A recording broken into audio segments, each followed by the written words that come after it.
Today on this gray, cold, and gloomy and rainy day, we've got the keys to something pretty epic, the Audi RS6 Performance, the super wagon. As a performance model, they've turned it up just slightly. The 4-liter twin-turbo V8 now makes 621 horsepower and 627 pound-feet of torque. This one is finished in Daytona gray pearl. Pretty subtle spec here with the blacked out rings up front. And it also has the matte carbon package, which means that's carbon fiber. That's carbon fiber. We have the 22-inch gloss black wheels with $9,000 carbon ceramic brakes and pretty absolutely enormous red brake calipers there. I really love the matte carbon fiber mirror caps here. And of course, some lovely freezing rain right now. And as the RS6 is the Avant wagon body style, we have the big oval black exhaust tips and Audi RS signature. And you see there's actual exhaust in there, so that's legit. And then a matte carbon rear diffuser. Of course, as the wagon, it is practical. This is the more family-friendly sibling to the RS7, right? You can put a bunch of stuff back there. I've got some moving blankets. Was transporting some stuff the other night. Go ahead and close that. The back seats are absolutely usable. Oh, almost slipped right there. And then you have soft closed doors. Let's hop in. I want to get out of this cold, freezing rain. And let's go for a drive. This is not ideal weather for driving, but we have Quattro. We've got winter tires. This thing is technically equipped to handle anything you throw at it. It's actually been quite a bit of fun the last week in the snow. But today we have freezing rain, which is probably the least preferred precipitation form. Anyways, quick look at the interior. We have the double stacked touchscreens. Top one is your infotainment.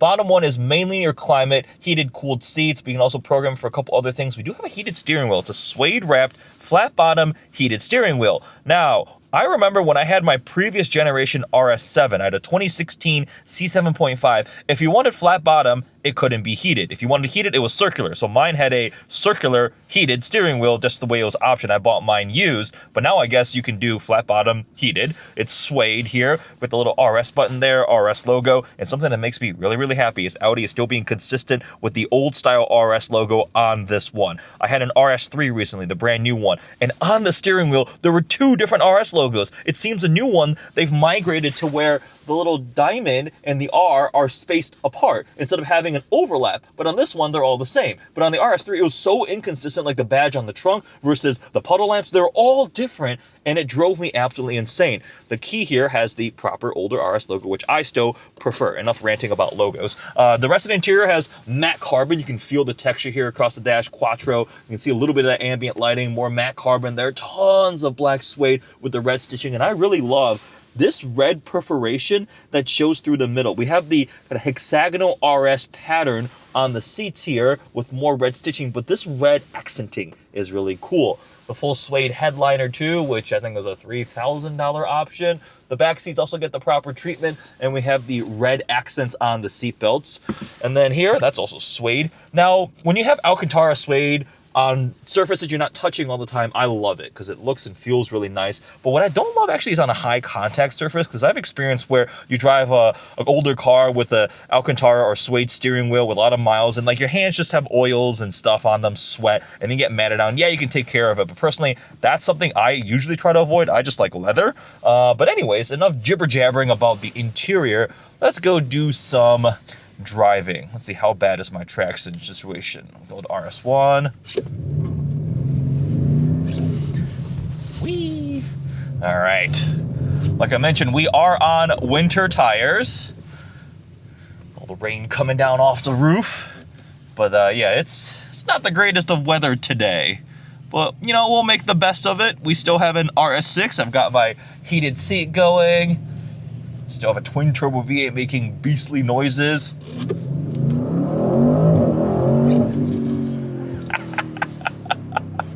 I love this thing.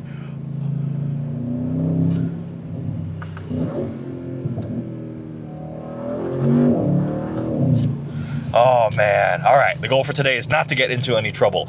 So when I drove the regular C8 generation RS6, I was so excited going into it. I'm like, oh my God, we can have the wagon now. When I was shopping for my previous generation RS7, we didn't have the C7 Gen RS6 in America, but I would have loved to buy the wagon body style. So I enjoyed my RS7, but the RS6 is always that allure. It's a little more polarizing. My wife doesn't like the body style. She's not a fan of the wagon. She says it looks boring, right? She was like, it's weird. It's like a minivan. I don't know if she said that, but I love it. I think a lot of enthusiasts like the idea of this super wagon that is a little bit more under the radar, a little less ostentatious, but has the power, the performance, the dynamics, the excitement of a sports car or supercar, but maybe you have responsibilities because you have kids. You need back seats, right? You're R8. You just know where to put a child seat. There's nowhere to put your kid's soccer gear or whatever, right? Or just the practicalities of being an adult. This checks both those boxes, and I am one who subscribes to that. I love the wagons. It's very, very niche. That's why they haven't brought them over. I mean, we've had E63 wagons, never sold in crazy numbers. BMW M5 Touring just is now arriving, and then finally RS6. I think maybe the M5 Touring finally came because they saw people actually buying RS6s, and it's got that halo effect. Regardless, the wagon body style is awesome, and the whole point of that whole winding story was actually when I was shopping for a replacement for my RS7, I thought about this, and I was like, oh, this would be so cool. Drove it, didn't love the first gen because it just felt like it had grown so much. It felt so big and floaty and just not what I was looking for. And I was like, if I'm doing this, I might as well just go for the RSQ8, the poor person's Urus as an Urus drives by, or I want the full luxury land yacht A8L. I ended up actually buying an Audi A8L. I had that for a bit. But this performance one, now I'm driving this many, many years later, just feels better. Couple tweaks, it's not huge. Now this one has air suspension, not dynamic ride control. DRC is where they have the cross-linked hydraulic system, and it really helps eliminate some of the body roll, but it rides a bit more firm. I recently drove a previous generation RS7 Performance with DRC, and it was great on good roads, but it's definitely more firm than air suspension. This one with air suspension, you can make it uncomfortable on our terrible Michigan roads. It handles the road and body motion a lot more comfortably than DRC would. But the tweaks, I don't know. I'm really, really loving this thing. I'm kind of reevaluating. Another half of my theory is I drove the new M5 and M5 Touring a good amount too, and I've completely reset my expectations of what a big, heavy fueling performance wagon or sedan is, right? So it's like, in comparison, the RS6 is like, oh, this is actually pretty nimble now. So I think it's a combination of the fact that, yes, perspectives skew over time. The new M5 is ballistically fast in a straight line, but it's also, it weighs as much as the moon. It's just a beast, right? And you really, really feel it wallowing when you're in the turns on the brakes. In a straight line, yeah, it just goes like a freight train. But now this thing is nimble in comparison. We do have rear wheel steering, that helps. And the other part is just the performance changes. The center diff, I believe, has been redesigned, lightened a little bit quicker. We've got the torque vectoring, rear wheel steering, retuned everything. It just, I really, really like this thing. I've missed having a super Audi. The power. Oh boy, I can tell you guys, this thing is real fast. I've had my share of fun this week, going real fast, launching it, doing some sideways, doing some donuts. There was quite a bit of snowfall earlier in the week, and I found a big empty parking lot, and I was like, whee! Quattro weather!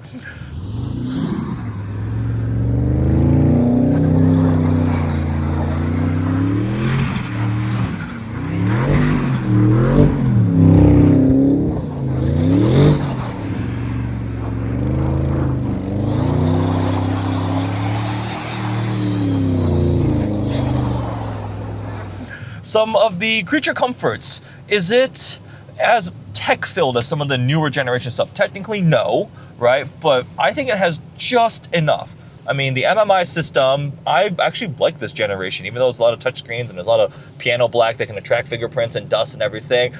Maybe because I'm really familiar with this generation. I owned an A8 and it was pretty much the same thing here, right? Wireless CarPlay, use that most of the time. And going into the built-in vehicle systems here, I can pull up the RS monitor, shows some temperatures, things are still a little bit chilly, Audi Drive Select, right? So we have comfort, auto dynamic, you can access that here. But then that RS mode on the steering steering wheel here is where you can edit them, and you can change your drive between sport, balance, suspension, comfortable, balance, sport. I have it on comfortable. Steering, you can change it between comfort, balance, sport. Engine sound, I love this. Subtle, automatic, or pronounced. I like pronounced. I want loud. Subtle.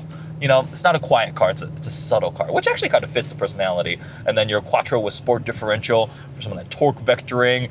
And it's truly one of the ultimate dailies that can do a bit of everything with air suspension option in. The only concern I have is 22-inch wheels means you really don't have that much tire sidewall, and you gotta really watch out for potholes and stuff because you do not want to be bending wheels.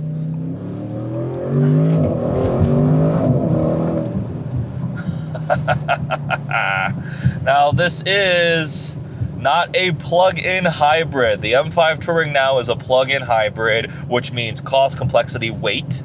Yeah, a lot of power, but it's like this never-ending ladder where they're, okay, well, we made it a plug-in hybrid, so it's got way more weight. Wow, give it a lot more power. Well, a lot more power means it's gonna do all these things, and it's this non-ending cycle, and all of a sudden you have a 456, how much? It's over 5,000 pounds by quite a bit. This is still just under 5,000 pounds, so heavy, but Now, the E63 doesn't exist at the moment. I think they were thinking about downsizing hybrid, just like they did with the C63, right? The C63 said, goodbye 4-liter twin-turbo V8, hello 4-cylinder hybrid. And everybody's like, excuse me? Now on paper it made all the good power numbers, but to go from a V8 to a 4-cylinder hybrid, it's just not someone spending $100,000 on a luxury enthusiast performance sedan is looking for, I think, in my opinion. And ultimately, the sales number and customer response did reflect that. So I think we could say with confidence the 4-cylinder hybrid C63 was a failure.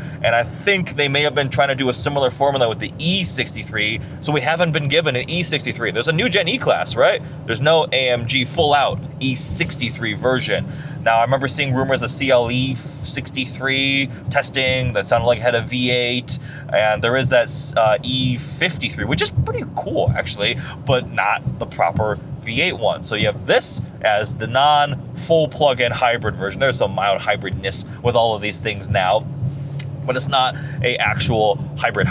Next gen, I'm willing to bet they're going to go to some amount of hybridization because it seems like everything needs to have that sweet spot of like 15 to 30 miles of all electric range just to fulfill some regulations and some use cases for like Europe and different cities where you have to be in electric mode.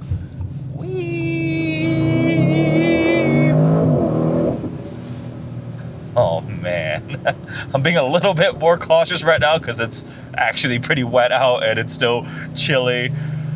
Oh, the RS6 Performance. I have absolutely loved this car this week as a daily. It's been fantastic to look at in the garage, looking all menacing. The fenders flare out a bit more aggressive. I love the wagon body style, the gaping, blacked out front fascia grille with the hexagonal RS design stuff. Like, yeah, it doesn't have the most amount of bells and whistles like driving assistance tech. It's kind of the bare level now, right? No like fancy hands-free kind of stuff. You can't get one of these with a manual transmission. You haven't been able to, I think, ever. Has Audi? No, Audi hasn't really done that. RS4, old gen ones, yeah. I remember driving a B8 RS4 with the V8. No, that's not B8, sorry, B5. No, B7. This thing really does check all the boxes. If I needed to buy a daily driver, I would be really gravitating towards this right now over a M5. The only other thing I would think about, I recently drove a friend's E63, the previous gen like send-off, right? When they said they were gonna get rid of V8 too. And I did really, really like that too. I did a back-to-back with the M5 Touring and the E63. But, you know, everybody has a little bit of preferences, and I'm going to fully disclose right now, my preference has been Audis. I've had 5, 6, a couple R8s, the RS7, S4, A8, so this is kind of familiar to me, and that's why I like it. Nothing against the E63. I have friends who are more Mercedes people, right? I've never owned a Mercedes. I want to try it at some point, but yeah, this thing, I would take it over an M5 Touring without a doubt. Now, the price. This one is really, really expensive. We are optioned to almost $163,000, which is a lot of money. RS6 6 Performance starts at around 130, so that's already, again, a bit of a price hike compared to the non-performance versions. That's typically the trend. This is the only one you can get now. I don't think they make the regular non-performance RS6, RS7 for the latest model year. It's just the Performance. That's how it comes, only flavor. This one, $9,000 carbon ceramic brakes. It's got $7,650 in that exterior matte. This is the $3,000 Alcantara headliner, or Dynamica suede, whatever they call it, the suede headliner. It's got a $1,000 RS exhaust. It's got some interior packaging for the trim. All these things add up to $162,895 or something as option. It's almost 163 grand when I looked at the window sticker. That's a lot of money. It's a lot of money, and these things do depreciate. My RS7 was 130 grand new, and I bought it for 75, maybe 2 to 3 years old, with about 25,000 miles or something like that. So that's kind of the game you have to play unless you are loaded and willing to eat the depreciation, right? And this one is a regular paint color. Hard on those carbon ceramics. And if you did Audi exclusive, that would knock up the price just a little bit more. That's probably what I would want to do. I want a super special spec in one of these things. All right, we're clear.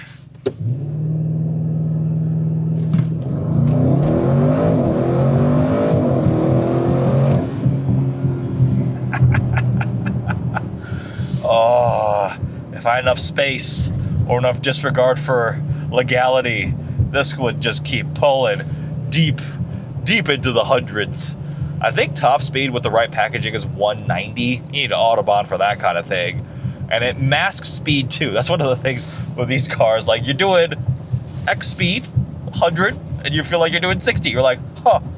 All right, there's a quick POV drive with the RS6 Performance in some pretty unflattering, gloomy, and unpleasant weather. Not ideal driving situations, but check out my full living with vlog. I did a whole week driving this thing, using it as a daily driver, having some fun in the snow and testing it out. It was a beast. Absolutely no problem with proper winter tires, Quattro. Just go and have fun. Although I don't know how much 22-inch winter tires cost. Probably really, really expensive. Would you buy one of these things for 160 grand? You're gonna wait a couple years for depreciation? Would you go for the M5 Touring, a used E63? Or maybe you're willing to pony up almost $250,000 for a Porsche Panamera Turbo SE Hybrid, and also willing to say the crazy long name for that thing. Man, when it was Porsche Panamera Turbo SE Hybrid Sport Turismo, that's a whole sentence for a model name. Jeez. That's a little out of hand. But anyways, RS6 Performance, 2 thumbs up from me. Absolutely love this thing. Check out my full living with vlog on the EddieX channel. Thanks for watching.